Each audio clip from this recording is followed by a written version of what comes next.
जिंदगी में आपका भी ध्यान नहीं लग रहा। ज्यादा सोचने की वजह से बार बार आपको घबराहट होती है और आपका हृदय भी जोर जोर से धड़कता है और बार बार निगेटिव विचार आपके भी दिमाग में आते हैं। तो इस ज्यादा सोचने वाली बीमारी से बचने के लिए और इस बीमारी को दूर करने के लिए आज हम आपको एक बौद्ध भिक्षु की कहानी के माध्यम से आपकी समस्या का हल बताएंगे। तो आज के इस कहानी को पूरा देखें ताकि आप भी इस कहानी को सुनने के बाद आपकी समस्या से छुटकारा पा सके। तो चलिए आज के कहानी की शुरुआत करते हैं। एक बार चीन के एक हिस्से में बहुत बड़ा मठ था जहां लगभग 500 भिक्षु रहते थे। वो सभी अपने गुरु के मार्गदर्शन में खुद को जानने का अभ्यास कर रहे थे। एक दिन एक लड़का उस मठ में शिष्य बनने के लिए आया। उसने मास्टर से कहा, मास्टर, मैं खुद को जानना चाहता हूं। मैं सच की तलाश कर रहा हूं। मैं पता लगाना चाहता हूं कि सच क्या है। मास्टर ने उसकी ओर देखा और कहा कि अगर तुम सच जानना चाहते हो तो तुम्हें अपना पूरा जीवन दांव पर लगाना होगा। सच को जानने में तुम्हारा पूरा जीवन लग सकता है। फिर भी इस बात की गारंटी नहीं है कि तुम्हें इस जीवन काल में सच का पता लगेगा या नहीं।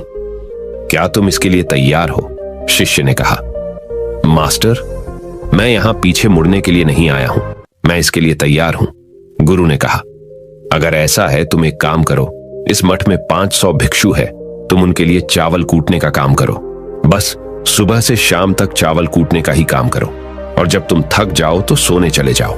फिर अगली सुबह उठकर चावल को कूटना शुरू कर दो। इसके अलावा कुछ और मत करना। किसी और चीज के बारे में मत सोचना। बस इस रास्ते पर चलते रहना और दोबारा मेरे पास मत आना। जरूरत पड़ने पर मैं खुद तुम्हारे पास आऊंगा। उस लड़के ने गुरु के आदेश का पालन करते हुए चावल कूटना शुरू कर दिया। उस मठ में 500 शिष्य थे। उन सभी को समय समय पर भोजन की आवश्यकता पड़ती थी। इसीलिए वह बहुत जल्दी उठ जाता था और रात को देर तक चावल कूटता रहता था। जब वह थक जाता तो उसी कमरे में सो जाता था जहां वो चावल कूटता था। वो किसी से बात नहीं करता था और ना ही कोई उससे बात करने के लिए उसके पास आता था। कुछ महीनों तक चावल कूटते हुए उसके मन में पुराने विचार आते रहे, लेकिन उन विचारों को कोई नया विषय नहीं मिला तो वह अपने आप ही मिट गए। धीरे धीरे उसके मन में विचार कम होने लगे। कुछ सालों के बाद तो वो अपना नाम तक ही भूल गया। वह हमेशा चुप रहता और विचारहीन अवस्था में बस चावल कूटता रहता। उसने ना तो कभी ध्यान किया था और ना कभी शास्त्र पढ़ा था। मठ के बाकी शिष्य उसे मूर्ख समझते थे। ऐसा करते हुए 12 साल बीत गए। 12 साल बाद एक दिन मास्टर ने घोषणा की, अब मेरा आखिरी समय आ रहा है और मुझे अपना उत्तराधिकारी चुनना है जो मेरे बाद मठ का मुखिया होगा।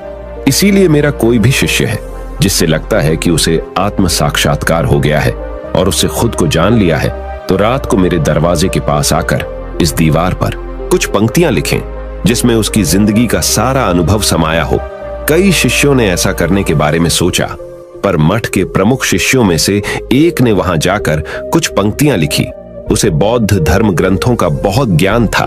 सभी शिष्यों को लगता था कि वो इस मठ का उत्तराधिकारी बन सकता है। उसने लिखा था कि मन एक दर्पण की तरह है जिस पर विचारों और इच्छाओं की धूल जमा हो जाती है। इस धूल को हटाने के लिए ही ध्यान है। जिसकी धूल हट जाती है और मन का दर्पण साफ हो जाता है, वो मोक्ष को प्राप्त कर लेता है। अगली सुबह जब मास्टर उठे और उन्होंने इन पंक्तियों को देखा और उन्होंने कहा कि किस बेवकूफ ने यह सब कचरा मेरी दीवार पर लिखा है। वो शिष्य जिसने यह लिखा था वो चुप रहा। हालांकि उसने जो पंक्तियां लिखी थीं वो ज्ञान से भरी थीं, लेकिन यह सब किताबी ज्ञान था। वो शिष्य बहुत चालाक था। उसने पंक्तियां लिखी पर उसने नीचे अपने हस्ताक्षर नहीं किए, क्योंकि वो स्वयं इसके बारे में निश्चित नहीं था कि ये सही है या नहीं, क्योंकि उसे आत्म साक्षात्कार नहीं हुआ था। गुरु ने पंक्तियों को पूरी तरह से खारिज कर दिया। ये देखकर सभी हैरान रह गए। ये घटना पूरे मठ में चर्चा का विषय बन गई। इस विषय पर बात करते हुए 2 शिष्य उस शिष्य के पास से गुजरे जो 12 साल पहले यहां आया था और दिन रात चावल कूटता रहता था। दोनों की चर्चा सुनकर वह धीरे से हंस पड़ा। दोनों शिष्य ने उसे पूछा कि तुम क्यों हंस रहे हो? दोनों शिष्य की नजर में यह चावल कूटने वाला तुच्छ ही भिक्षु था। किसी ने उसे ना तो कभी ध्यान करते हुए देखा था, ना ही कभी शास्त्र पढ़ते हुए। हर कोई उसे मूर्ख समझता था जो बस चावल को ही जानता था। उस मठ में बहुत बड़े बड़े विद्वान थे, लेकिन उस चावल कूटने वाले को किसी से कोई मतलब नहीं था। इसीलिए वह दोनों शिष्य उसे मुस्कुराता हुआ देखकर चकित रह गए। उन्होंने फिर उससे पूछा कि तुम क्यों हंस रहे हो। उसने जवाब दिया, मैं इसीलिए हंसा कि मास्टर सही बोल रहे हैं। यह सब पंक्तियां कचरा है, इन पंक्तियों का कोई मूल्य नहीं है। वो दोनों शिष्य चौंक गए। उन्होंने उसे पूछा कि क्या तुम ऐसी पंक्तियां लिख सकते हो जो इससे भी बेहतर हो। चावल पीसने वाले ने जवाब दिया, नहीं, क्योंकि मैं अनपढ़ हूं, लेकिन हां, मैं कुछ पंक्तियां कह सकता हूं। अगर तुमने उन पंक्तियों को तुम लिख सकते हो तो मैं तुम्हारे साथ जाने के लिए तैयार हूं। उन दोनों शिष्यों ने कहा, ठीक है। वे मास्टर के कमरे के पास गए और चावल कूटने वाले ने कुछ पंक्तियां बोली और दूसरे शिष्य ने उस दीवार पर लिख दिया और उन पंक्तियों के नीचे लिख दिया कि चावल कूटने वाला। उन्हें लगा कि मास्टर इस पर भी गुस्सा करेंगे। जो पंक्तियों उसने लिखने के लिए कहा था बहुत अद्भुत थी और वो पंक्तियां थीं, मन तो बस एक का भ्रम है ना, तो मन है, ना ही मन का कोई दर्पण है। और जब मन ही नहीं है तो धूल कहां ठहरेगी। जो ये जानता है वो सच को जान गया। जब गुरु ने ये पंक्तियां देखी तो वे आधी रात को उठे और चावल कूटने वाले के पास गए। वह सो रहा था। मास्टर ने उसे जगाया और कहा कि ये लो, मेरी छड़ी और मेरे वस्त्र ले लो। आज से तुम मेरे उत्तराधिकारी हो, लेकिन इस मठ को छोड़कर कहीं दूर चले जाओ, क्योंकि इस मठ में बहुत सारे विद्वान हैं जो खुद को तुमसे ज्यादा श्रेष्ठ मानते हैं और वो तुम्हें मार देंगे। वो इस बात को बर्दाश्त नहीं कर सकते कि एक साधारण सा चावल कूटने वाला उनसे ज्यादा विद्वान निकला। तुम्हें वह सारा ज्ञान हो गया है जो मुझे है।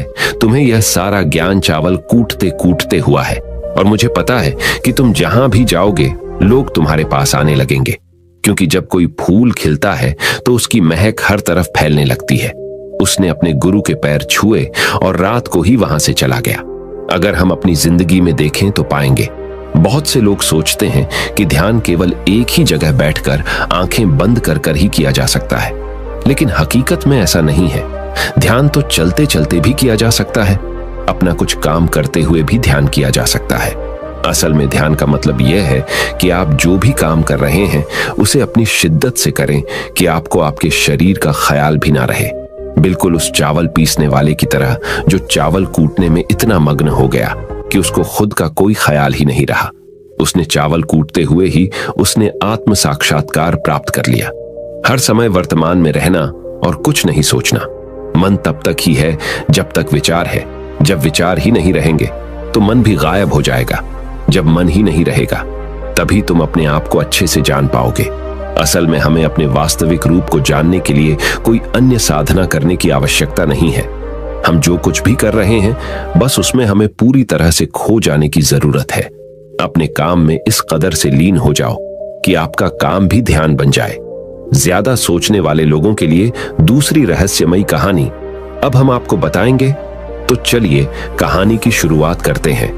एक गांव में एक आदमी रहता था जो ताले तोड़ने के मामले में एक्सपर्ट था, यानी कि जहां कहीं भी ताले तोड़ने की बात आती थी या लॉक को खोलने की बात आती थी तो उसका नाम सबसे पहले लिया जाता था। एक दिन कुछ समझदार लोगों ने उसकी परीक्षा लेनी चाहिए और उसको बता दिया गया कि आपको इस जगह पर इस तारीख को आना है और ताले को तोड़ना है। जब वह समय के अनुसार तय दिनांक को वहां पहुंच गया तो उसको प्रतियोगिता के नियम समझा दिए गए। आपको एक बॉक्स में बिठा दिया जाएगा और उस बॉक्स को पानी में उतार दिया जाएगा। आपको ताला खोलकर बाहर आना होगा। इस बीच आपको लगता है कि लॉक आपसे नहीं खुल पाएगा तो आप इमरजेंसी बटन को दबा सकते हैं और ऊपर आ सकते हैं, लेकिन आप प्रतियोगिता में हार जाएंगे। उसने सभी नियमों की हां कर दी और पानी में चला गया।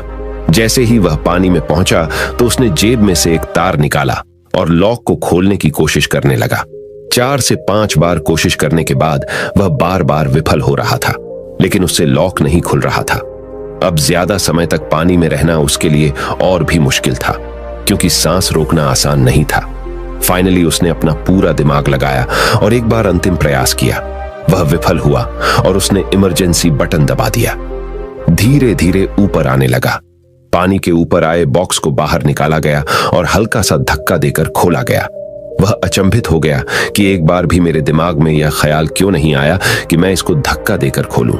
हो सकता है कि ये लॉक ही ना हो। तो यही होता है, जब हम भी बहुत ज्यादा सोचते हैं तो इसका खामियाजा हमें भुगतना पड़ता है। कभी कभी ना सोचने से भी जवाब मिल जाता है। इसलिए किसी ने कहा है कि जो कुछ नहीं करते वह कमाल करते हैं। जी हाँ दोस्तों, यह बात बिल्कुल सही है। कभी कभी दिमाग को जब हम शांत रखते हैं और ठंडे दिमाग से सोचने की कोशिश करते हैं तो हमें बेहतर समाधान मिल जाता है। अब हम आपको बताएंगे कि ज्यादा सोचने की यह बीमारी के मुख्य कारण क्या है, जिससे आपको ज्यादा सोचने की बीमारी हो जाती है। अत्यधिक सोच के कुछ मुख्य कारण। पहला कारण, वर्तमान से ज्यादा भूतकाल या भविष्य के बारे में ज्यादा चिंता करना। आप जो काम अभी कर रहे हैं उससे ध्यान हटाकर अपना ध्यान बीते हुए समय या आने वाले समय पर लगाएंगे तो आप ओवर थिंकिंग के शिकार होते जाएंगे। दूसरा कारण, काम का ज्यादा तनाव होना। जब वर्कलोड ज्यादा होता है तो दिमाग भी तेजी से चलने लगता और यह तनाव का रूप ले लेता है और दिमाग में वो विचार भी आने लगते हैं तो काम से संबंधी नहीं है और लोग ओवर थिंकिंग के शिकार हो जाते हैं। तीसरा कारण, डर का बना रहना। जब व्यक्ति के अंदर डर होता है, जैसे नौकरी छूट जाने का डर, प्रमोशन न होने का डर, काम में असफल हो जाने का डर, पैसे न मिलने या डूब जाने का डर, व्यक्ति इस डर को लेकर कल्पना करता रहता है। भले ही ऐसा न होने वाला हो, लेकिन धीरे धीरे यह डर उसे जरूरत से ज्यादा सोचने पर मजबूर कर देता है। चौथा कारण, कॉन्फिडेंस की कमी। जब व्यक्ति में किसी काम को करने के प्रति उलझन बनी रहती है तो कॉन्फिडेंस कम होता जाता है, जिसके चलते नकारात्मक विचार दिमाग को घेरना शुरू कर देते हैं और व्यक्ति ज्यादा सोचना और चिंता करना शुरू कर देता है। पांचवा कारण, चीजों के बारे में सकारात्मक से ज्यादा नकारात्मक विचार। जब व्यक्ति छोटी छोटी बातों के नकारात्मक पहलू के बारे में ज्यादा सोचना शुरू कर देता है तो धीरे धीरे व्यक्ति ओवर थिंकिंग का शिकार होता जाता है। क्या ओवर थिंकिंग यानी अत्यधिक सोच से छुटकारा पाया जा सकता है? तो इसका जवाब है जी बिल्कुल। ओवर थिंकिंग यानी अत्यधिक सोच से छुटकारा पाया जा सकता है, हालांकि थोड़ा समय लग सकता है, लेकिन यदि आप नीचे दिए स्टेप्स को फॉलो करते हैं तो आप ओवर थिंकिंग की प्रॉब्लम से यकीनन छुटकारा पा सकते हैं। तो आइए जानते हैं कि ओवर थिंकिंग की समस्या से छुटकारा कैसे पाएं। ओवर थिंकिंग यानी अत्यधिक सोच से छुटकारा पाने के उपाय। ये सब जानते हैं कि पहले विचार दिमाग में आता है, फिर वो क्रिया का रूप लेता है।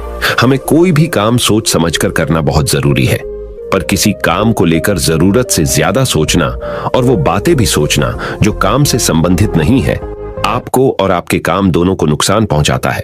तो थिंकिंग प्रॉब्लम नहीं है, बल्कि ओवर थिंकिंग प्रॉब्लम है और इसे कम करना जरूरी है। तो आइए जानते हैं ओवर थिंकिंग यानी अत्यधिक सोच से छुटकारा या कम करने के उपायों का।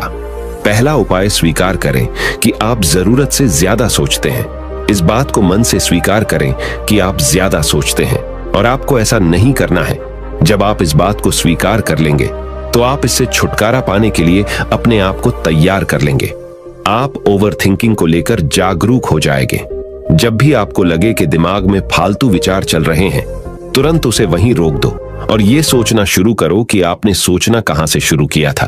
तब आपको मालूम होता जाएगा कि आप कितनी फालतू की बातें सोचकर अपना समय और शक्ति बर्बाद कर रहे हैं। दूसरा उपाय, हमेशा सकारात्मक सोचने की कोशिश करें। क्या गलत हो सकता है कि जगह क्या अच्छा हो सकता है। सोचें। नकारात्मक विचार डराते हैं और आपका दिमाग चिंता से दौड़ने लगता है। जब आप उन नकारात्मक चीजों पर ध्यान केंद्रित करने लगते हैं जो कही हो गई, तो तब आप दिमाग के गुलाम हो जाते हैं। लेकिन जब आप सकारात्मक रूप से सोचते हैं तो दिमाग आपका गुलाम होता है। सकारात्मक रहने का मतलब यह नहीं है कि आप चीजों के सिर्फ एक पहलू को देखें, बल्कि सही और गलत दोनों पहलुओं को देखना जरूरी है। पर केवल नकारात्मक सोचना या ज्यादा नकारात्मक विचार आपको अनुचित सोचने पर मजबूर कर देते हैं। तीसरा उपाय, योग, ध्यान और व्यायाम करें। योग, ध्यान और व्यायाम मस्तिष्क और शरीर को स्वस्थ रखते हैं। ध्यान काफी लाभदायक है, इसे अपने जीवन का हिस्सा बनाएं। चौथा उपाय, वर्तमान क्षण में जीने की कोशिश करो। कभी कभी लोग बीती हुई बातों या घटना के बारे में ही सोचते रहते हैं और तनाव में आ जाते हैं। इसी प्रकार जो समय आने वाला है उसे लेकर भी इतनी चिंता करते हैं कि तनाव में रहते हैं। तनाव में दिमाग हावी हो जाता है और फालतू बातें सोचने लगता है। जो समय बीत गया है उससे सीख लो, जो आने वाला है उसकी तैयारी करो। लेकिन यह आप तभी कर सकते हैं जब आप वर्तमान में रहें। इसलिए आप जो अभी कर रहे हैं तो पूरा ध्यान उसी पर लगाओ। पांचवा उपाय, जो बात आपको परेशान कर रही है उसे लिख लें। आपके सोचने के तरीके और आपके महसूस करने के तरीके के बीच एक मजबूत संबंध है। आपके सोचने का तरीका आपकी भावनात्मक स्थिति को प्रभावित करता है और आपकी भावनात्मक स्थिति आपके सोचने के तरीके को प्रभावित करती है। तो जो बात आपको परेशान कर रही है उसे लिख लें। अब उस बात के बारे में यह लिखें कि यह आपको क्यों परेशान कर रही है। अब अपने आप से प्रश्न करें कि क्या इस समस्या का हल परेशान रहना है। यदि नहीं तो उसका हल ढूंढे, और यही इसका कोई हल नहीं है तो परेशान रहने और सोचते रहने से क्या होगा। जब धीरे धीरे आप ऐसे करेंगे तो इस चीज की आपको आदत पड़ी ढहती जाएगी और आप अनावश्यक सोचना बंद कर देंगे। छठा उपाय, अपनी भावनाओं का नियंत्रण रखो। भावनाओं पर नियंत्रण रखने का मतलब यह बिल्कुल भी नहीं है कि आप अपनी भावनाओं को दबाएं, लेकिन आपको अपनी भावनाओं पर नियंत्रण रखना होगा। जब आप अपनी भावनाओं पर नियंत्रण रखते हैं तो हकीकत को देख पाते हैं। अनियंत्रित भावनाएं दिमागी विचारों को बेफजूल गति प्रदान करती हैं। सातवां उपाय, चिंता नहीं चिंतन करें।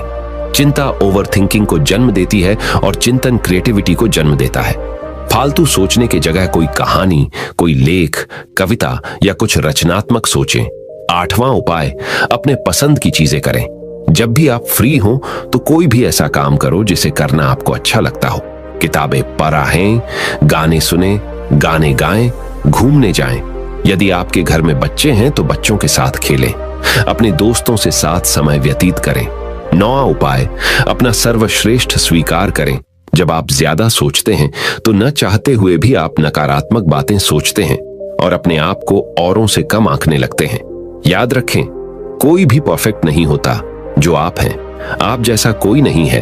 लोग क्या कहते हैं इस पर ध्यान देने की बजाय अपना सर्वश्रेष्ठ स्वीकार करें, अपने ज्ञान को बढ़ाते रहें और पॉजिटिव रहें। 10वां उपाय, मन को शांत रखें। आधुनिक जिंदगी भाग दौड़ और तनाव भरी है। अधिकतर लोगों के साथ तनाव में बने रहना इतना सामान्य हो जाता है कि उन्हें इस बात का पता ही नहीं चलता कि धीरे धीरे तनाव उनके मानसिक और शारीरिक स्वास्थ्य पर बुरा प्रभाव डाल रहा है। जब मन अशांत होता है तब नकारात्मक और बेफिजूल के विचार हमारे दिमाग में घर करने लगते हैं। यदि आप ओवरथिंकिंग से छुटकारा पाना चाहते हैं तो अपने मन को शांत रखें। आपके सोच को बदल देने वाली 3 कहानियां अभी हम आपके सामने प्रस्तुत कर रहे हैं, तो इसे ध्यान से सुने। यह आपकी जिंदगी बदल लेंगी। पहली कहानी, चमकीले नीले पत्थर की कीमत। एक शहर में बहुत ही ज्ञानी प्रतापी साधु महाराज आए हुए थे। बहुत से दीन दुखी परेशान लोग उनके पास उनकी कृपा दृष्टि पाने हेतु आने लगे। ऐसा ही एक दीन दुखी गरीब आदमी उनके पास आया और साधु महाराज से बोला, महाराज मैं बहुत ही गरीब हूं, मेरे ऊपर कर्जा भी है, मैं बहुत ही परेशान हूं, मुझ पर कुछ उपकार करें। साधु महाराज ने उसको एक चमकीला नीले रंग का पत्थर दिया और कहा कि यह कीमती पत्थर है, जाओ जितनी कीमत लगवा सको लगवा लो। वो आदमी वहां से चला गया और उसे बचने के इरादे से अपने जान पहचान वाले एक फल विक्रेता के पास गया और उस पत्थर को दिखाकर उसकी कीमत जाननी चाहिए। फल विक्रेता बोला, मुझे लगता है ये नीला शीशा है, महात्मा ने तुम्हें ऐसे ही दे दिया है। हाँ, यह सुंदर और चमकदार दिखता है, तुम मुझे दे दो, इसके मैं तुम्हें 1000 रुपए दे दूंगा। वो आदमी निराश होकर अपने एक अन्य जान पहचान वाले के पास गया जो कि एक बर्तनों का व्यापारी था। उनसे उस व्यापारी को भी वो पत्थर दिखाया और उसे बेचने के लिए उसकी कीमत जाननी चाहिए। बर्तनों का व्यापारी बोला, यह पत्थर कोई विशेष रत्न है, मैं इसके तुम्हें 10,000 रुपए दे दूंगा। वह आदमी सोचने लगा कि इसकी कीमत और भी अधिक होगी और यह सोच वो वहां से चला आया। उस आदमी ने इस पत्थर को अब एक सुनार को दिखाया। सुनार ने उस पत्थर को ध्यान से देखा और बोला, यह काफी कीमती है, इसके मैं तुम्हें 1 लाख रुपये दे दूंगा। वो आदमी अब समझ गया था कि यह बहुत अमूल्य है। उसने सोचा, क्यों ना मैं इसे हीरे के व्यापारी को दिखाऊं। यह सोच वो शहर के सबसे बड़े हीरे के व्यापारी के पास गया। उस हीरे के व्यापारी ने जब वो पत्थर देखा तो देखता रह गया। चौंकने वाले भाव उसके चेहरे पर दिखने लगे। उसने उस पत्थर को माथे से लगाया और पूछा, तुम यह कहां से लाए हो? यह तो अमूल्य है, यदि मैं अपनी पूरी संपत्ति बेच दूं तो भी इसकी कीमत नहीं चुका सकता। तो इस कहानी से हमें यह सीख मिलती है, हम अपने आप को कैसे आंकते हैं। क्या हम वो हैं जो राय दूसरे हमारे बारे में बनाते हैं? आपकी लाइफ अमूल्य है, आपके जीवन का कोई मोल नहीं लगा सकता। आप वो कर सकते हैं जो आप अपने बारे में सोचते हैं। कभी भी दूसरों के नेगेटिव कमेंट से अपने आप को कम मत आंकिए। दूसरी कहानी, मेंढकों की टोली एक मेंढकों की टोली जंगल के रास्ते से जा रही थी। अचानक दो मेंढक एक गहरे गड्ढे में गिर गए। जब दूसरे मेंढकों ने देखा कि गड्ढा बहुत गहरा है तो ऊपर खड़े सभी मेंढक चिल्लाने लगे, तुम दोनों इस गड्ढे से नहीं निकल सकते, गड्ढा बहुत गहरा है, तुम दोनों इसमें से निकलने की उम्मीद छोड़ ढाए दो। उन दोनों मेंढकों ने शायद ऊपर खड़े मेंढकों की बात नहीं सुनी और गड्ढे से निकलने के लिए लगातार वो उछलते रहे। बाहर खड़े मेंढक लगातार कहते रहे, तुम दोनों बेकार में मेहनत कर रहे हो, तुम्हें हार मान लेनी चाहिए, तुम दोनों को हार मान लेनी चाहिए, तुम नहीं निकल सकते। गड्ढे में गिरे दोनों मेंढकों में से एक मेंढक ने ऊपर खड़े मेंढकों की बात सुन ली और उछलना छोड़ वो निराश होकर एक कोने में बैठ गया। दूसरे मेंढक ने प्रयास जारी रखा। वो उछलता रहा जितना वो उछल सकता था। बाहर खड़े सभी मेंढक लगातार कह रहे थे कि तुम्हें हार मान लेनी चाहिए, पर वो मेंढक शायद उनकी बात नहीं सुन पा रहा था और उछलता रहा और काफी कोशिशों के बाद वो बाहर आ गया। दूसरे मेंढकों ने कहा, क्या तुमने हमारी बात नहीं सुनी? उस मेंढक ने इशारा करके बताया कि वो उनकी बात नहीं सुन सकता क्योंकि वो बहरा है, सुन नहीं सकता, इसलिए वो किसी की भी बात नहीं सुन पाया। वो तो यह सोच रहा था कि सभी उसका उत्साह बढ़ा रहे हैं। इस कहानी से हमें यह सीख मिलती है कि 1. जब भी हम बोलते हैं उनका प्रभाव लोगों पर पेडिहाता है, इसलिए हमेशा सकारात्मक बोलें। 2. लोग चाहें जो भी कहें, आप अपने आप पर पूरा विश्वास रखें और सकारात्मक सोचें। 3. कार्य ही मेहनत, अपने ऊपर विश्वास और सकारात्मक सोच से ही हमें सफलता मिलती है। तीसरी कहानी, चील और मुर्गी। एक जंगल में बरगद का पेड़ था। उस पेड़ के ऊपर एक चील घोंसला बनाकर रहती थी जहां उसने अंडे दे रखे थे। उसी पेड़ के नीचे एक जंगली मुर्गी ने भी अंडे दे रखे थे। एक दिन उस चील के अंडों में से एक अंडा नीचे गिरा और मुर्गी के अंडों में जाकर मिल गया। समय बीता, अंडा फूटा और चील का बच्चा उस अंडे से निकला और वह यह सोचते बड़ा हुआ कि वो एक मुर्गी है। वो मुर्गी के बाकी बच्चों के साथ बढ़ा हुआ। वह उन्हीं कामों को करता जिन्हें एक मुर्गी करती है। वो मुर्गी की तरह ही कुड्डाता, जमीन खोद कर दाने चुगता और वो इतना ही ऊंचा उड़द डाह पाता जितना कि एक मुर्गी उड़द डाहती है। एक दिन उसने आसमान में एक चील को देखा जो बड़ी शान से उड़द डाह रही थी। उसने अपनी मुर्गी मां से पूछा कि उस चिड़िया का क्या नाम है जो इतना ऊंचा बड़ी शान से उड़द डाह रही है। मुर्गी ने जवाब दिया, वह एक चील है। फिर चील के बच्चे ने पूछा, मां, मैं इतना ऊंचा क्यों नहीं उड़द डाह पाता? मुर्गी बोली, तुम इतना ऊंचा नहीं उड़द डाह सकते क्योंकि तुम एक मुर्गे हो। उसने मुर्गी की बात मान ली और मुर्गे की जिंदगी जीता हुआ एक दिन मर गया। इस कहानी से हमें यह सीख मिलती है कि जो भी हम सोचते हैं या कुछ नया करने की कोशिश करते हैं तो दूसरे हमें यह कहकर रोकते हैं कि तुम ऐसा नहीं कर सकते, ऐसा नहीं हो सकता, और हम अपना इरादा यह सोचकर बदल लेते हैं कि वाकई मैं यह नहीं कर सकता और हार मान लेते हैं। इसका मुख्य कारण है अपने ऊपर भरोसा न होना, अपनी शक्तियों पर भरोसा न होना, अपने काम पर भरोसा न होना। दोस्तों, जो लोग कहते हैं कहने दीजिए, लोगों का काम है कहना। अपने आप पर भरोसा रखें, अपने आप को पहचानें। दोस्तों, अगर जीत निश्चित हो तो कायर भी LDDH जाते हैं। बहादुर वो कहलाते हैं जो हार निश्चित हो फिर भी मैदान नहीं छोड़ डाहते। मित्रों, उम्मीद करता हूं कि आपको इन 3 कहानियों से अपनी सोच को बदल लेने में मदद मिली होगी और आपको अपने ज्यादा सोचने वाली समस्या से छुटकारा पाने के उपाय भी इस वीडियो के माध्यम से आपको मिले होंगे। इस वीडियो से आपको कुछ सीखने को मिला हो तो इस वीडियो को अपने दोस्तों के साथ जितना हो सके उतना शेयर कीजिए और इस वीडियो के एक लाइक कीजिए और हमारे चैनल को सब्सक्राइब कीजिए। इस वीडियो को देखने के लिए आपका बहुत बहुत धन्यवाद। नमो बुद्धाय।